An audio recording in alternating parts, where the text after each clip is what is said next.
السلام علیکم ورحمۃ اللہ وبرکاتہ۔ ان الحمد للہ نحمده ونستعینه ونستغفره ونؤمن به ونتوکل علیہ ونعوذ باللہ من شرور انفسنا ومن سیئات اعمالنا من يهده الله فلا مضل له ومن يضلل فلا هادي له واشهد ان لا اله الا الله واشهد ان محمدا عبده ورسوله ارسله بالحق بشيرا ونذيرا اما بعد فإن خير الحديث كتاب الله وخير الهدي هدي محمد صلى الله عليه وسلم وشر الأمور محدثاتها وكل محدثة بدعة وكل بدعة ضلالة وكل ضلالة في النار فأعوذ بالله من الشيطان الرجيم من حمده ونفخه ونفسه بسم الله الرحمن الرحيم يا أيها الناس اتقوا ربكم الذي خلقكم من نفس واحدة وخلق منها زوجها وبث منهما رجالا كثيرا ونساء واتقوا الله الذي تساءلون به والأرحام إن الله كان عليكم رقيبا يا أيها الذين آمنوا اتقوا الله حق تقاته ولا تموتن إلا وأنتم مسلمون يا أيها الذين آمنوا اتقوا الله وقولوا قولا سديدا يصلح لكم أعمالكم يغفر لكم ذنوبكم ومن يطيع الله ورسوله فقد فاز فوزا عظيما وقال الله تعالى في موضع آخر بسم الله الرحمن الرحيم ولو أن أهل القرى آمنوا واتقوا لفتحنا عليهم بركات من السماء والأرض ولكن كذبوا فأخذناهم بما كانوا يكسبون سبحانك لا علم لنا إلا ما علمتنا إنك أنت العليم الحكيم رب اشرح لي صدري ويسر لي أمري واحلل عقدة من لساني يفقهوا قولي رب يسر ولا تؤثر وتمم بالخير رب زدني علما اللهم آمين۔ معزز و مکرم قابل صد احترام بزرگان محترم باوقار وزیر شعور نوجوانان اسلام، عفت و عزت معاب پردہ نشین خواتین امت، مستقبل کے روشن چراغ، عزیز بچوں، ہر قسم کی تعریف و توصیف کبریائی بڑائی اسی خالق کائنات مالک ارض و سما کے لیے لائق و سزاوار ہے جس نے ہم اور آپ کو اس ماہ مبارک میں زندگی عطا فرمائی اور اس کی عبادت و بندگی کی توفیق عطا فرمائی۔ دعا کریں اللہ رب العزت ہماری اس ماہ مبارک کی تمام تر صیام و قیام جتنی ہم نے کوششیں نیکیاں کمانے کی ہیں، اللہ تعالیٰ ان تمام کوششوں کو شرف قبول عطا فرمائیں۔ اس کے بعد بے شمار درود و سلام کی بارش نازل ہو ذات مقدسہ مطہرہ امام الانبیاء المرسلین شافی محشر ساقی کوثر جناب محمد مصطفیٰ صلی اللہ علیہ وآلہ وسلم پر، اللہم صلی علی محمد۔ حاضرین،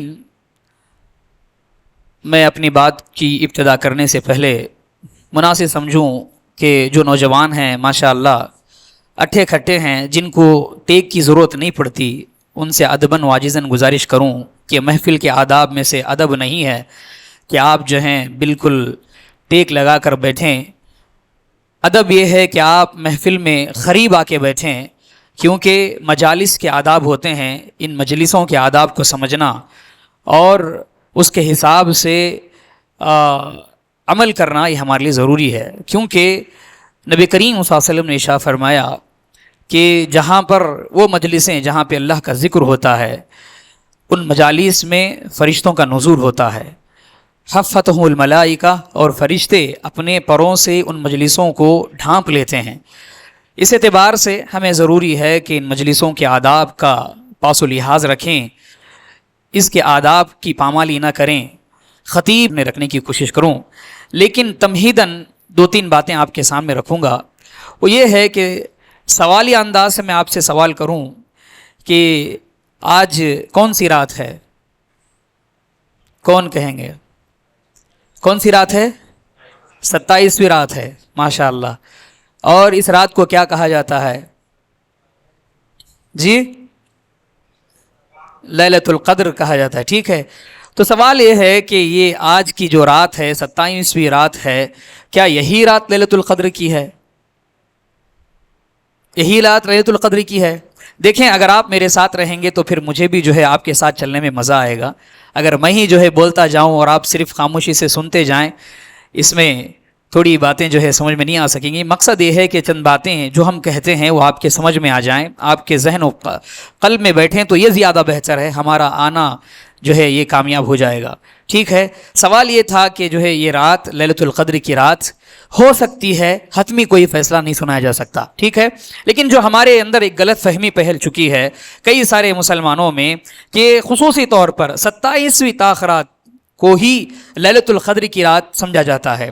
اور اس رات میں ہمارے مسلمانوں کا جو ہے عالم یہ ہے کہ کئی سارے مسلمان اپنے آپ کو زیب تن کرتے ہیں, نیا لباس پہنتے ہیں اور اپنے آپ کو اور کیا کہتے ہیں, یہ بڑی رات ہے اور یہی جو ہے افضل روزہ ہے, روزے میں بھی بڑا روزہ, راتوں میں بھی بڑی رات. اور اس کے سلسلے میں خصوصی جو ہے اہتمام جو ہوتے ہیں لباس کا, کھانے پینے کا, لوازمات کو جمع کرنے کا, اس سلسلے میں ہمیں یہ بات معلوم ہونی چاہیے کہ 27ویں تاخرات یہ لیلۃ القدر کی رات نہیں ہے, یہی رات لیلۃ القدر کی نہیں ہو سکتی ہے. نبی کریم صلی اللہ علیہ وسلم نے ہمیں لیلۃ القدر کی رات کو آخری عشرے میں تلاش کرنے کا حکم دیا ہے. اس اعتبار سے کسی ایک رات کو متعین کرنا اور اسی رات میں خصوصی اہتمام کرنا, اور یہ بات یہ بھی یاد رکھیں کہ نیا لباس پہننا یا پہنانا یہ جو ہے بالکل غلط بات ہے, اور یہ غلط فہمی ہے کہ جو ہے اس طریقے کی جو رسم چلتی آ رہی ہے یہ بالکل غلط ہے. تو آپ جان گئے ہوں گے اسی رات کو لیلۃ القدر کی رات سمجھنا نامناسب ہے, اور اس میں نیا لباس پہننا بھی نامناسب ہے. اس لیے اس کو سمجھتے ہوئے جس طریقے سے آخری راتوں میں, آخری عشرے میں آپ جتنی راتیں جاگتے ہیں, اس آخری عشرے میں اسی طریقے سے تگ و دو کرنی چاہیے, ہمیں محنت مشقت کرنی چاہیے. اگر ہمیں وہ رات مل جائے تو یقیناً وہ رات ہمارے لیے کامیابی اور کامرانی کا ذریعہ بن سکتی ہے.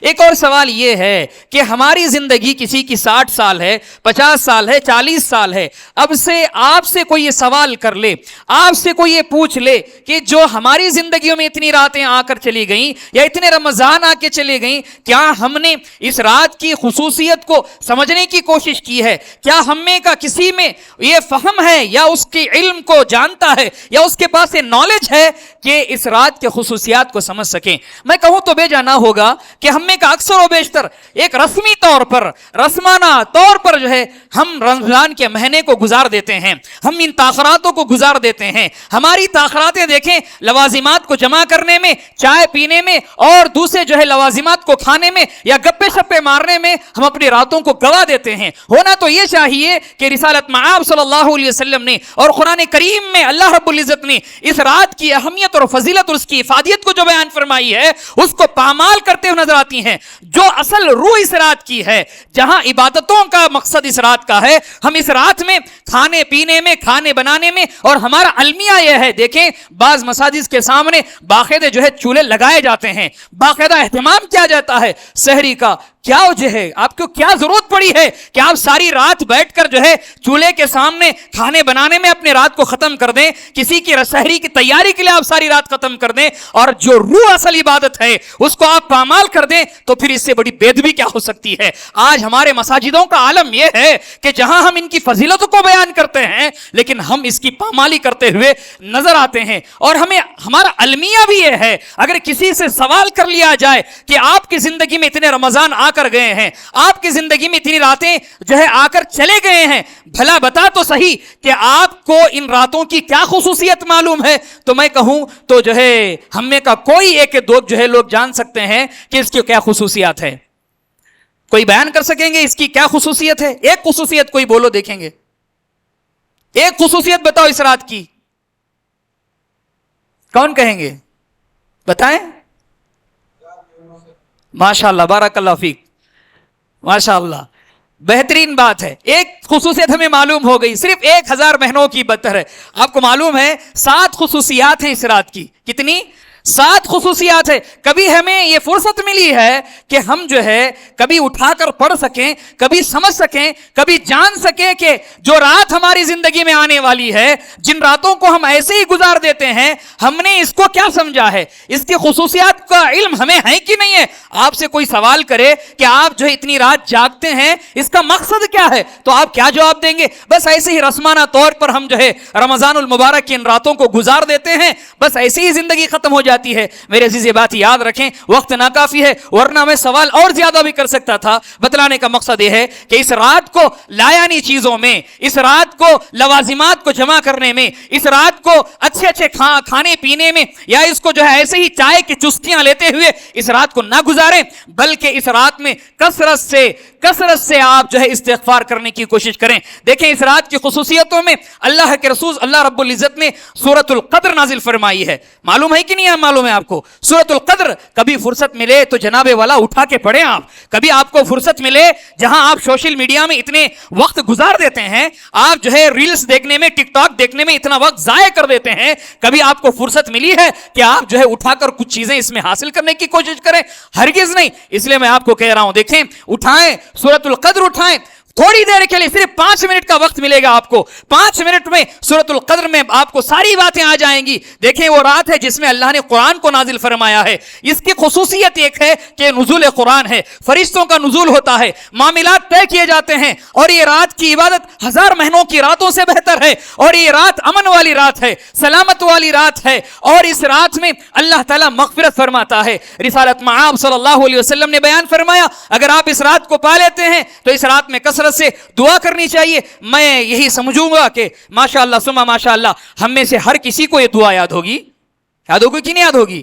اگر یاد نہیں ہے تو بڑی بدقسمتی کی بات ہے, بڑی بدقسمتی کی بات ہے. ہو سکتا ہے کہ میرے الفاظ آپ کو ذرا ناگوار گزر رہے ہوں, لیکن میں آپ کے ضمیر کو جو ہے جھنجھوڑنے کی کوشش کر رہا ہوں. ذرا میں آپ کو یہ احساس دلانے کی کوشش کر رہا ہوں کہ دیکھیں جو اہم ترین چیزیں ہیں ہم ان سے کیوں روشناس نہیں ہیں, کیوں ہمیں جو ہے ان بنیادی چیزوں کا علم نہیں ہے جو ہمیں ہونی چاہیے. لیکن ہمارا علمیہ دنیاوی اعتبار سے دیکھیں, دنیا کے وہ سارے علوم و فنون ہمیں معلوم ہے.